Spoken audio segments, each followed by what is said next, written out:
Introducing Brian Blog's audio articles, now available only at Brian Blog's Corner Club at www.patreon.com/Brian Too Bad TV Solange, my newest upgrade for valued patron members. For older blogs, you can now click on the audio file attachment below the written article. Download it on your Android, iPhone, laptop, or desktop. For newer blogs, simply click on the audio strip as seen in this illustration, and then listen along as you read it, or just choose to listen as I personally narrate yet another one of my classical masterpieces.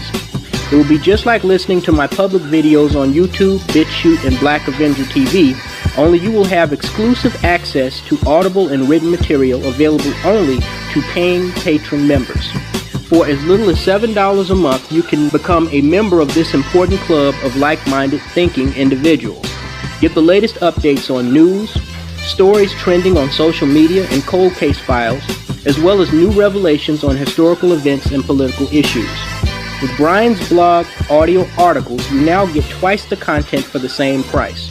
Again, if you want to enjoy a members-only club where you get to choose whether you want to read or listen to my awesome content, sign up for as little as $7 a month. That's less than a standard fast food combo meal these days. Become a member of Brian Blog's Corner Club at www.patreon.com/Brian Too Bad TV Solange and enjoy exclusive access to audio article blog library only available at the Brian Blog's Corner Club today.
You know, people often ask me why, while I believe in a God, I don't believe that God is all good. I actually believe that the scripture where God admits that he created both good and evil, is a perfect depiction of God, along with the fact that he said that we're made in his image. Because when you look at how heartless and how merciless, and how savage mankind can be, as a logical thinking person that doesn't allow religious tradition and theology to overpollute your brain, how can you come to any other conclusion? I mean, when you listen to the stories of how God so loved the world that he sacrificed his only begotten son, first of all, what loving parent would sacrifice their only child for a bunch of good-for-nothing ass motherfuckers that, for the most of which, mock and hate them anyway?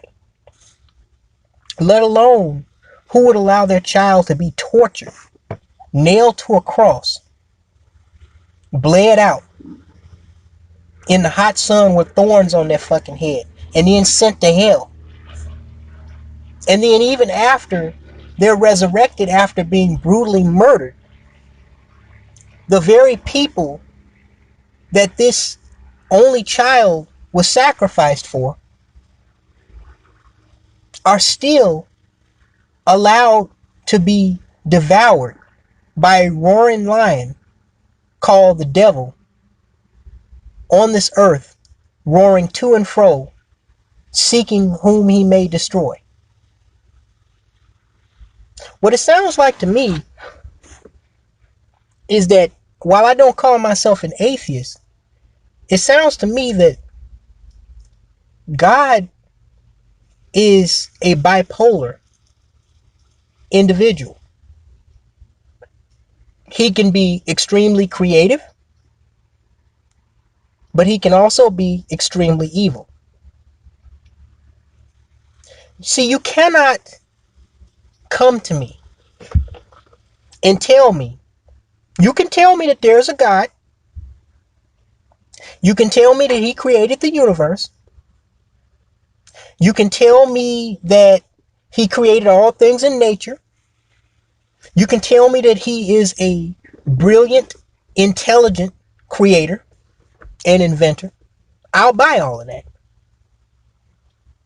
You might even be able to one day, though I'm not there yet, convince me that there's an afterlife. But what you cannot convince me of is that God so loves this world. You can't convince me of that. The amount of suffering and the amount of evil in this world. And not just evil at anybody. The poorest, the most downtrodden, those who can't defend themselves, like children. There is no lightning bolt that comes from the sky and strikes down monsters like the one who did this to this 3-year-old little baby girl.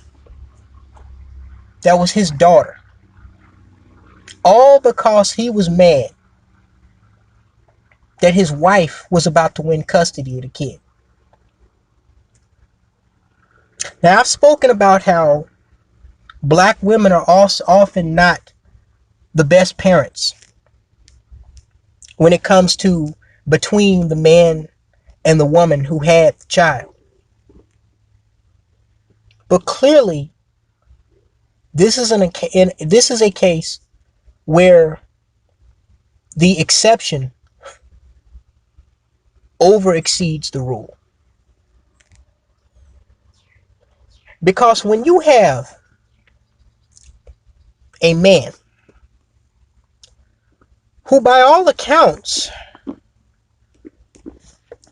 looks like a normal black man, but is actually an inhuman monster. And see, this is the other reason why I don't believe in all that devil and Satan being a separate entity or a separate spirit crap. I believe that God and the devil, as people, recognize this being, are one and the same thing. As I said, y'all remember how I said I believe God is bipolar?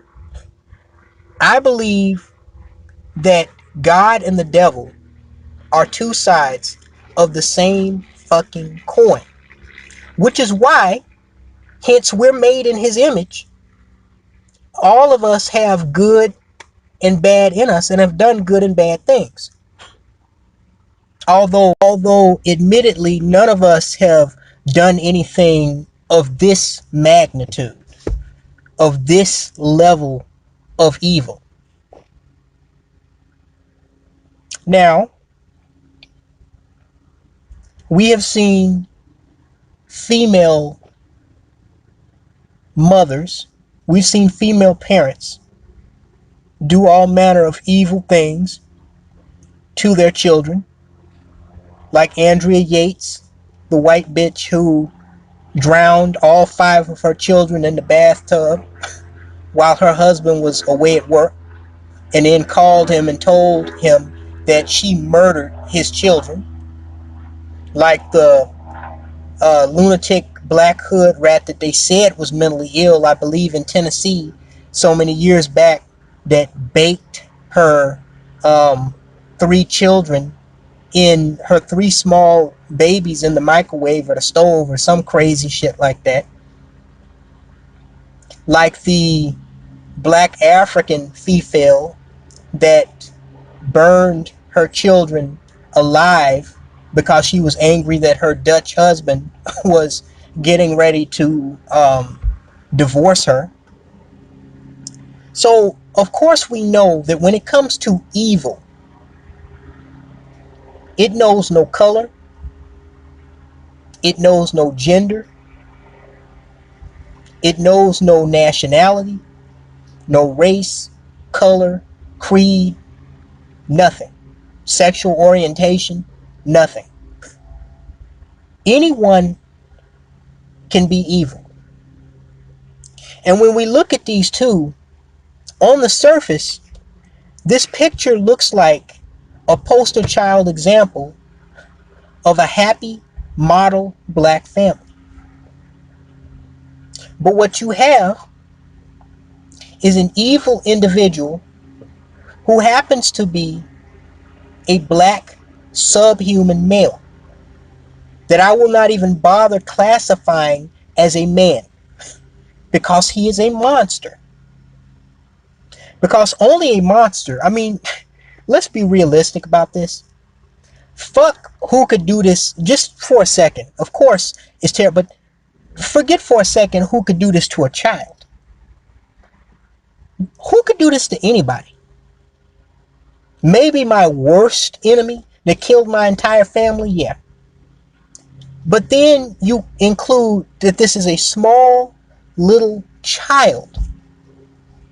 And not only a small child, but his daughter. His child. Now y'all know that I keep it fair. I keep it fair and straight. O'Shea Duke Jackson got in his panties when I called him out. And Paris Milan got in hers when I called her out. And Crystalline Karasin is going to get in hers more than likely when I call her out. Okay? But I call out both sides of the spectrum in any situation. I call a spade and I call an ace a ace. And I'm going to say right here, before you black men, not that I care what any of these whores think, or if they're going to move, to come here and troll and say, yeah, you can't bring yourself to say that there ain't shit black men. Well, I just say fuck you and just block them. But I'm going to say this for the sake of you Negroes. There are black men out there that ain't shit. There are black men out there that should have never been born. There are black men out there that are this way not because they were raised by baby mamas, not because, they go through hell with black women or women in general like most of us do, not because of the hard upbringing that they have, but simply because, like Adolf Hitler, like Ted Bundy, like Jeffrey Dahmer, they simply are evil at heart. Just like there's women, plenty of women like that, of all races. This is why I am a thorough believer that anybody who murders someone, at the very least, should never be released from prison. Most violent crimes, I do not believe in rehabilitation. Armed robbery is borderline for me. It depends on the financial circumstance, what motivated the person to rob. If they were just getting, if that's just a thrill for them, then no, they should never be let out of prison. If they're doing this because they're poor, they got a family at home, they're down on their luck, they pointed a gun, but they didn't threaten anybody, they didn't hurt anybody, yes, they should do a lengthy prison term, but they might be able to be rehabilitated. So you don't want me making policies. You don't want me making policies for the justice system. Because a lot of motherfuckers would never see the light of day again. And that's if they weren't executed on the fucking spot. Fuck the trial. Fuck all of that shit. If it's obvious you did this shit and you confess to it, you're gonna die. That's how we're gonna play that. It's like China does it. Short trial. Couple of weeks later, bullet in the back of the head. and they bill the charge of the bullet and discharging of the weapon to your family. That's how it needs to be done. Saudi Arabia is even better. The very next day, after you're convicted, they take you out back and cut your damn head off. Now, let's read what this coward did. Because you know what I realized? Death is too good for this dude. Life in prison is too good. Check this out. Life in prison is too good for this savage. But death is too good for him too. So I have the perfect idea of what needs to be done to coward ass, bitch made ass motherfuckers like this. But first, if you don't already have an indication or you haven't already seen the story yourself, let's see what this monster son of a bitch did. And by the way, guys, I'm going to put up a community post on this issue just in case YouTube decides to disable comments like they did on the last one where I had a minor on, in the video, even though this one shouldn't have comments disabled because it's talking about someone who is obviously deceased. But let's scroll down and look at this. It says, this precious angel is 3-year-old Zoe Piera of Queens, New York. On May 4th, 2019, her father put her in his car, chained the back door shut, and put propane tanks inside the car. He then stopped at an intersection and set the car alight with Zoe inside. Her father then ran away from the scene and hid in a park nearby. Authorities said that Zoe was found in the back seat of a blazing Audi A6 just before 9 p.m. on Sunday. She was rushed to the nearby hospital where she passed away from her injuries. Now I will say this. As horrific as what this little girl went through before she died, because she was rushed to the hospital, what I'm hoping, and this is the only time where it's okay to hope something like this for a human being, let alone a small child. I sincerely hope that she died from smoke inhalation instead of being burned alive. Because at least with smoke inhalation, it's a terrible way to die. Suffocation is a very frightening thing to deal with.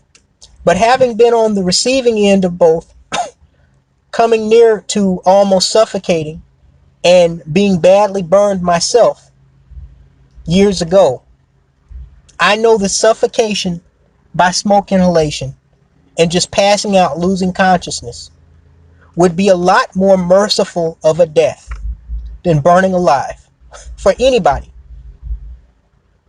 especially a small, innocent baby. Says Zoe's father, Martin Piera, 39, hid from the cops. And another thing, y'all, I'll tell you this right now. Some of y'all I know are law enforcement, or you have law enforcement in your family. I just want to ask y'all, those of you who are law enforcement or former law enforcement, if you've been in any major city area, you've heard of monstrous stories like this. Now, I know you're trained to do your job, and after a while, you get used to most stuff. But how do you get used to this? I told people before, between these dumbass niggas and these thought bots and stories like this, if I was a cop, I wouldn't have my badge very long.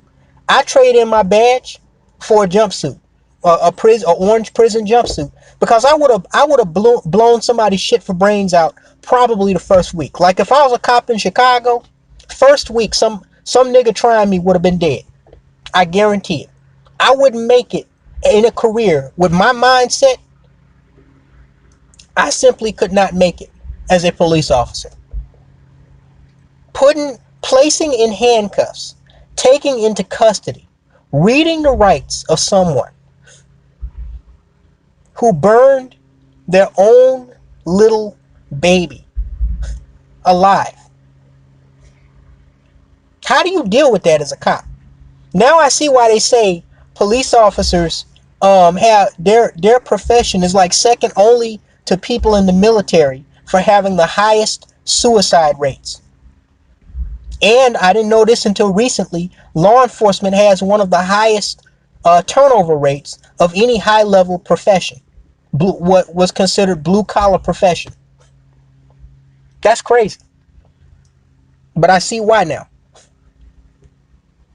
Says Zoe's father, Martin Piera, 39, hid from the cops a few hundred feet from where his daughter burned alive.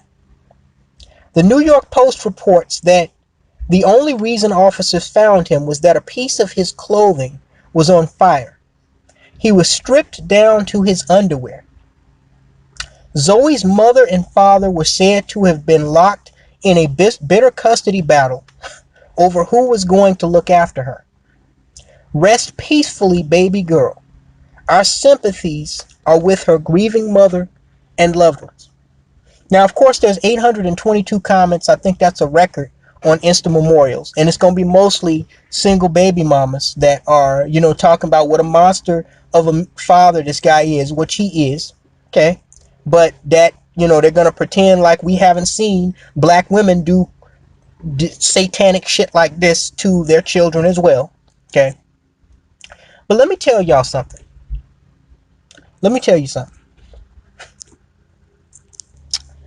You know what the saddest thing about this is? Other than the fact that you won't hear this blow up all over the news, other than the fact that, you won't see Black Lives Matter marching for this little girl that lost her life in such a horrific way, and like I said, hopefully died of smoke inhalation and not burning to death in that car. I mean, I would imagine if they were able to rescue her out of the car, maybe she just became overwhelmed with smoke and didn't burn, or, wasn't burned badly, because burning is it's brief, but it's the worst pain you can ever feel. It's beyond pain. Okay? It's the worst sensation you can ever feel in your life, even over being stabbed. But that's not even the saddest part about this. The saddest part about this is that the most punishment in the state of New York, of Lib York, that this son of a bitch is going to get that murdered this little girl, the worst he's going to get is life in prison. Now, looking at this car, I will say this. Looking at this car, it's really hard to say, but the good news, there is no good news in this. But looking at the car is not completely been carcassed out, meaning the car hasn't been completely burned. And the inside of the car, it doesn't look, maybe I can't see. Let me brighten the screen. Okay, brightening the screen. The car really doesn't look that bad. Well, okay, it does look pretty bad on the inside. But the outside of the car, so he intended to burn her. That was intent right there. He intended to kill her with that fire because he didn't like the car on the outside. He chained the door shut, and then he set the fire off on the inside. So, okay, there is no good news. What I was hoping was that since the outside of the car didn't look that bad, maybe she was just overcome by smoke and lost consciousness and died more peacefully than anybody would have if they were burned to death. But, like I was about to say, the only thing worse than the fact that Black Lives Matter is going to sit silent on this while sitting around waiting for the next white cop to blow some thug degenerate that should have never been born away. The saddest part about this is that this man is only going to get life in prison because New York, I'm pretty sure, is one of those states that doesn't have the death penalty. But you know what's crazy? If this maggot was in Texas, where he almost certainly would get the death penalty, you know what I would say? I would say that the saddest thing about this is that the worst punishment that he could get was lethal injection. Because like life in prison, lethal injection for this coward son of a bitch is too good. It's too good. Can I see a mugshot of him? Because this photo of him with this little girl is disturbing me. Well, unfortunately, they don't have any mugshots of this bastard up yet. So I'll just go back to the burnt out car. But don't get me wrong. If there was a way to torture him before he died, like my dad used to say, throwing a motherfucker in a tree chipper, feet first, and putting it on slow motion so you could hear their screams before they go all the way through it and get turned into literally a bloody pulp, that would be one thing. If there's a way to do like Saddam Hussein used to do to his enemies and put him in battery acid, that would be something. Okay? But the way they execute people over here is too good for this son of a bitch. See, the crazy thing is, I'm usually an opponent to the death penalty only because I believe that innocent people have been put on death row and executed. I believe that at a state and federal level, the system has legally murdered people. And because there's no way for us to verify that every person on death row is there justifiably, overall I'm against the death penalty.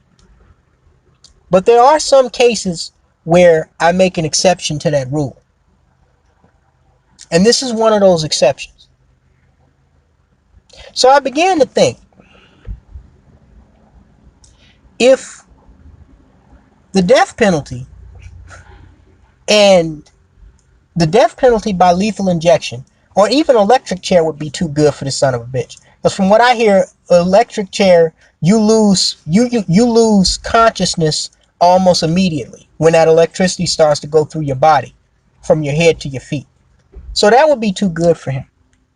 Life in prison is obviously too good for him.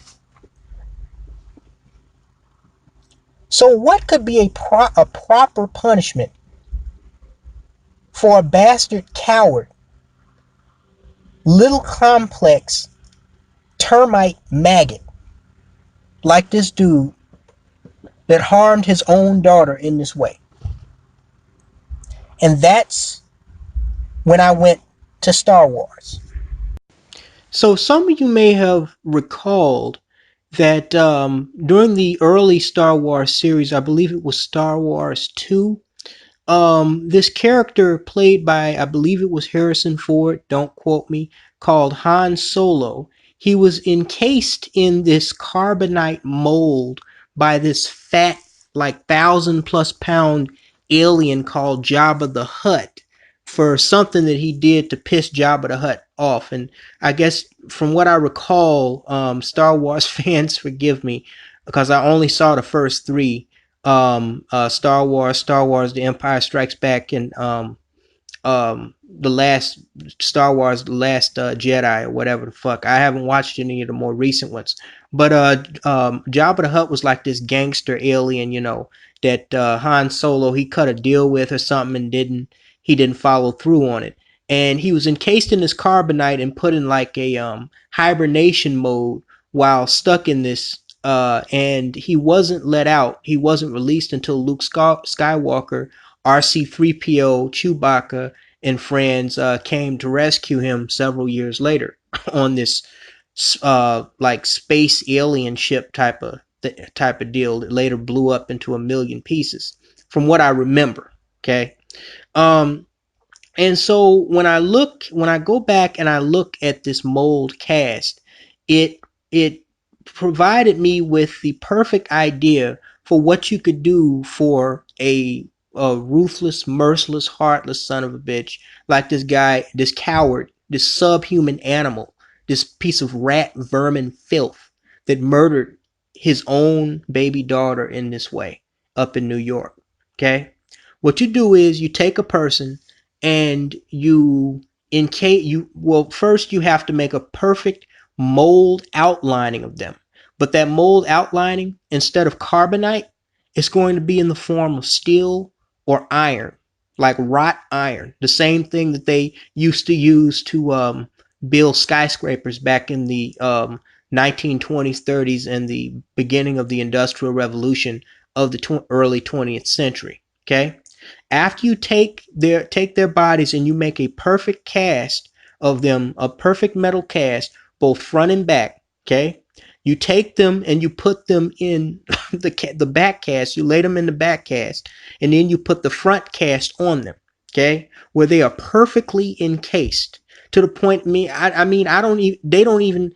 They don't. They shouldn't even be able to twiddle their fingers or wiggle their toes. Okay, I'm talking about they can't lick their lips. They can't do anything.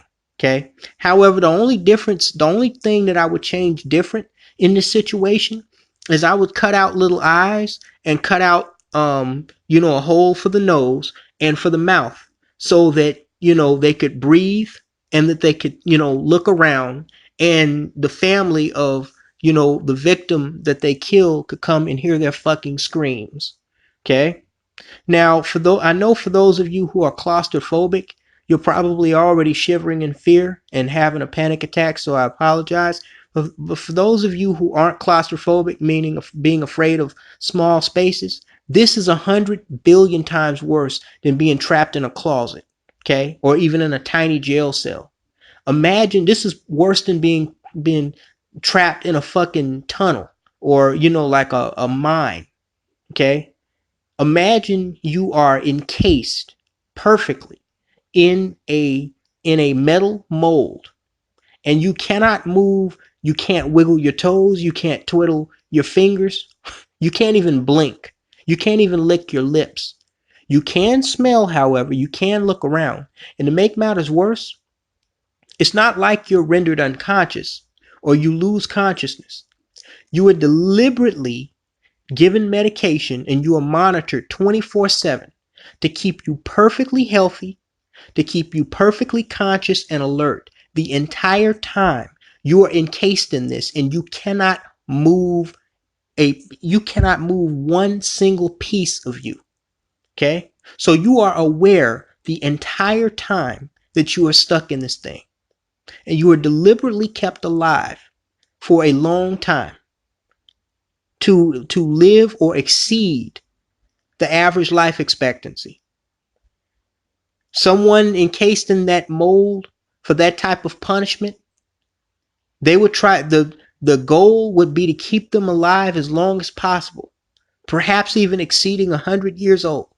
Give them perfect health care so that they can be tormented with not being able to move and locked in the fear and the fucking the lunacy of losing their own fucking mind, and their mind being the only place where they can move around for the rest of their lives.